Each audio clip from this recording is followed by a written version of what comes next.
வணக்கம். இந்த வீடியோவில் அவல் வச்சு ஒரு ஸ்வீட் கொழுக்கட்டை மற்றும் கார கொழுக்கட்டை எப்படி செய்யுதுன்னு பார்க்கலாம். அவலை முதல்ல இதுக்கு வறுத்துக்கணும்.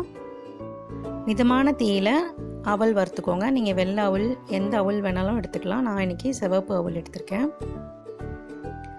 நல்லா சூடாகிற அளவுக்கு வறுத்தா போதும். நம்ம கையில் நொறுக்கணும்னா நல்லா உடையணும், அந்தளவுக்கு வறுத்து எடுத்துக்கோங்க. எடுத்துகிட்டு பொடி பண்ணிக்கோங்க. பொடி பண்ணிவிட்டு அதுக்கப்புறம் மெஷர் பண்ணிக்கோங்க. இனிப்பு கொழுக்கட்டை எப்படி செய்யுதுன்னு பார்க்கலாம். இதுக்கு ஒரு கப்பு அவல் பொடிக்கு அரை கப் வெல்லம் எடுத்திருக்கேன்.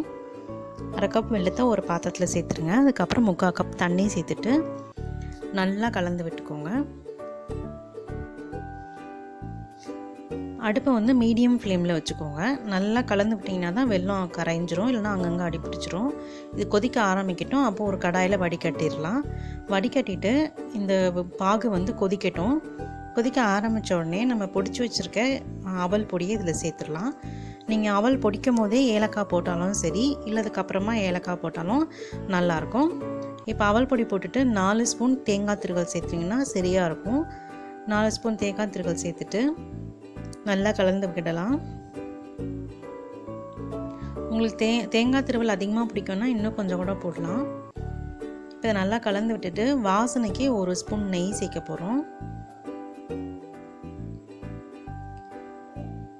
அதுக்கப்புறமா இந்த ஸ்வீட்டை நல்லா எடுத்து கொடுக்கறதுக்காக ஒரு சிட்டிகை உப்பு சேர்த்துக்கலாம். உப்பு சேர்த்துட்டு நல்லா கலந்து விட்டுருங்க.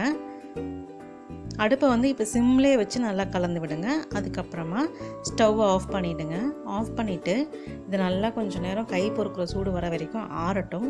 ஆறினதுக்கப்புறமா நம்ம கொழுக்கட்டையாக பிடிச்சி வச்சுக்கலாம்.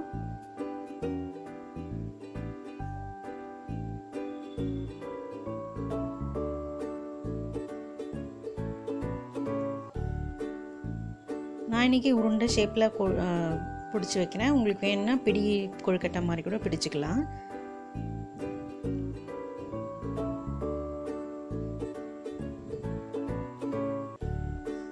இதை வந்து நல்லா ஆவி வர அளவுக்கு ஒரு இட்லி பாத்திரத்தில் வேக வச்சு எடுத்துக்கோங்க. ஒரு 3 நிமிஷத்தில் இது சீக்கிரமாக வெந்துடும்.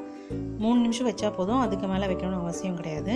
இதில் எல்லா கொழுக்கட்டையும் சேர்த்துட்டு ஒரு 3 நிமிஷம் வேக வச்சு எடுத்துட்டிங்கன்னா இனிப்பு அவல் கொழுக்கட்டை ரெடி ஆகிடும். பாருங்கள், இனிப்பு அவல் கொழுக்கட்டை இவ்வளோ சூப்பராக ரெடி ஆகிடுச்சுன்னு சொல்லிட்டு. அடுத்து நம்ம கார கொழுக்கட்டை எப்படி செய்கிறதுன்னு பார்க்கலாம். கார கொழுக்கட்டைக்கு ஒரு கடாயில் கொஞ்சமாக எண்ணெய் சேர்த்துக்கோங்க. எண்ணெய் கொஞ்சம் சூடானதும் கடுகு போட்டு தாளிச்சுக்கோங்க. கடுகு பொரிஞ்ச உடனே கொஞ்சமாக சீரகம், அதுக்கப்புறமா ஊற வச்ச கடலப்பருப்பு ஒரு அரை மணி நேரம் ஊறினா போதும். 1 ஸ்பூன் அளவுக்கு கடலப்பருப்பு அரை மணி நேரம் ஊறினா போதும். அதுக்கப்புறமா 1 ஸ்பூன் அளவுக்கு உளுந்து,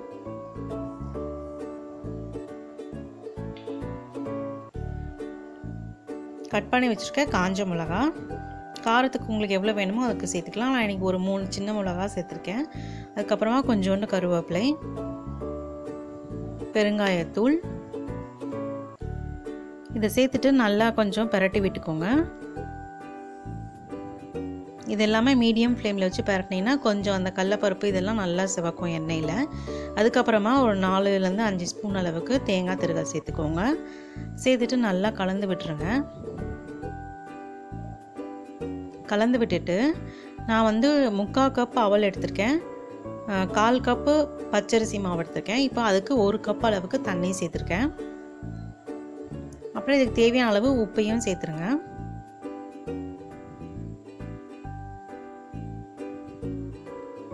இந்த பச்சரிசி மாவை நல்லா வறுத்துட்டு எடுத்துக்கோங்க. அப்போ தான் உங்களுக்கு கொழுக்கட்டை ரொம்ப நல்லா சாஃப்டாக வரும். இப்போ தண்ணி நல்லா கொதிக்குது. இப்போ நம்ம வறுத்து வச்சுருக்க பச்சரிசி மாவு 1/4 கப், அதுக்கப்புறமா பொடிச்ச அவல் 3/4 கப் சேர்த்துக்கலாம். நீங்கள் எந்த கப்பில் மெஷர் பண்ணுறீங்களோ அதே கப்பில் எல்லா பொருளையும் மெஷர் பண்ணிக்கோங்க. அப்போ உங்களுக்கு ஈஸியாக இருக்கும். இப்போ இதை நல்லா கிண்டி விட்டுடலாம். தண்ணிலாம் சீக்கிரமாக அப்சர்வ் ஆகி இந்த மாதிரி ரெடி ஆகிடும். இது மாதிரி ஆனதுக்கப்புறமா நம்ம ஸ்டவ்வை வந்து தண்ணி கொதிக்கும் போது ஹையில் வச்சுக்கோங்க. அதுக்கப்புறம் அந்த அவல்லாம் போடும்போது ஸ்டவ்வை வந்து சிம் வச்சுக்கோங்க. கலந்ததுக்கப்புறமா ஆஃப் பண்ணிவிடுங்க. அதுக்கப்புறம் கைப்பொருட்களை சூடு வந்ததுக்கப்புறமா இந்த மாதிரி பிடி கொழுக்கட்டையாக பிடிச்சிக்கோங்க. பிடிச்சிட்டு நல்லா இட்லி பாத்திரத்தில் ஒரு 3 நிமிஷம் அதே மாதிரி வேக வச்சு எடுத்துட்டோம்னா நம்மளோட கார அவல் கொழுக்கட்டை ரெடி ஆகிடும். இதுக்கு தேங்காய் சட்னி சும்மாவே கூட சாப்பிடலாம். ஏன்னா இதுலேயே நம்ம மிளகாய் போட்டிருக்கோம், அதனால் காரம் இருக்கும். தேங்காய் சட்னி ரொம்ப நல்லாயிருக்கும், புதினா சட்னி ரொம்ப நல்லாயிருக்கும். ஸோ இன்றைக்கி அவல் வச்சு ஒரு கார கொழுக்கட்டை, ஸ்வீட் கொழுக்கட்டை எப்படி செய்கிறதுன்னு பார்த்தோம். நீங்களும் ட்ரை பண்ணி பாருங்கள். நன்றி.